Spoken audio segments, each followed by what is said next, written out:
Seal లేకుండా ఉండడానికి ఏంటంటే మనం ఏంటంటే డిఎఫ్లు అని చెప్పేసి అదనపు రూల్స్ మోసం చేసి ఈరోజు ముద్రలు వేయడం జరిగిందండి. కాటాలో తేడా అంటే కన్జ్యూమర్ మోసం చేసే విధంగా 2 కాటాలు దొరికినాయి. వాటికి మాత్రం మనం ఖచ్చితంగా పెనాల్టీలు కట్టించి స్టాంపింగ్ చేయడం జరిగింది. యాక్చువల్గా ఎలక్ట్రానిక్ కాటా అనేది ప్రతి సంవత్సరంగా ఒకసారి ముద్ర వేసుకోవాలి. ఆ విధంగా మనకు చాలా వరకు ఆ విధంగానే ఉన్నాయి. ఒక్కొక్కరికి 2,000 చొప్పున పెనాల్టీ వేసాను. మనం రాసిన 2 కేసులే, వాటికి 2,000 పెనాల్టీ. రసీదు ఏం లేదంటున్నారు సార్? చలానా ఇచ్చేసాను. మరి రసీదు కాదండి, ఇప్పుడు క్యాష్ పేమెంట్ కాదండి, అంత ఆన్లైన్ పేమెంట్. ఆన్లైన్ చలానా ఇవ్వడం జరిగింది. కావాలంటే మనం చెక్ చేయొచ్చు. మనం చట్టం రూపొందించడం జరిగింది. ఆ విధంగా డిక్లరేషన్స్ చూసుకోవాలి. ఖచ్చితంగానండి మీరు చెప్పినట్టు నేను ఫ్రీక్వెంట్గా చేసేదానికి నేను ప్రయత్నం చేస్తాను. నేను రీసెంట్గా అమలాపురం నుంచి 1 మంత్ బ్యాక్ నేను ఏలూరు రావడం జరిగింది. ఇది Hanuman junction second visit. First general visit చేశాను రెగ్యులర్ షాపులు. ఈరోజు సండే చికెన్ మటన్ చెక్ చేయడం జరిగింది. మీ కోరికపై నేను ఖచ్చితంగా చేస్తాను. ఎందుకంటే నాకు 15 మండలాలు జ్యూరిడిక్షను.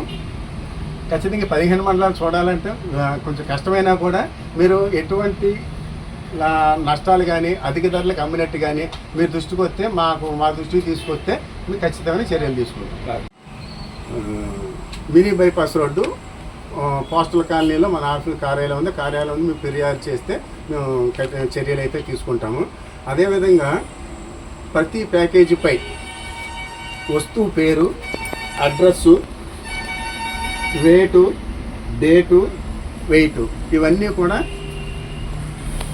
ఖచ్చితంగా ఉండాలి. అది ప్రతి వినియోగదారుడు గ్రహించాలని చెప్పేసి నేను తెలియజేస్తున్నాను.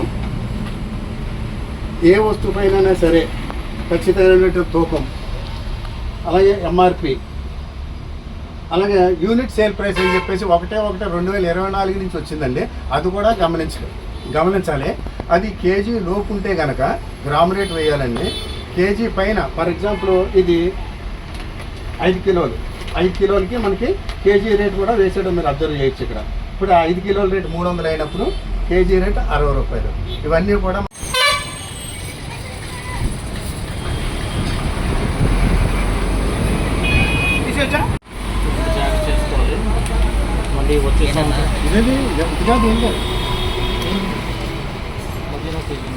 ఇది కాదు.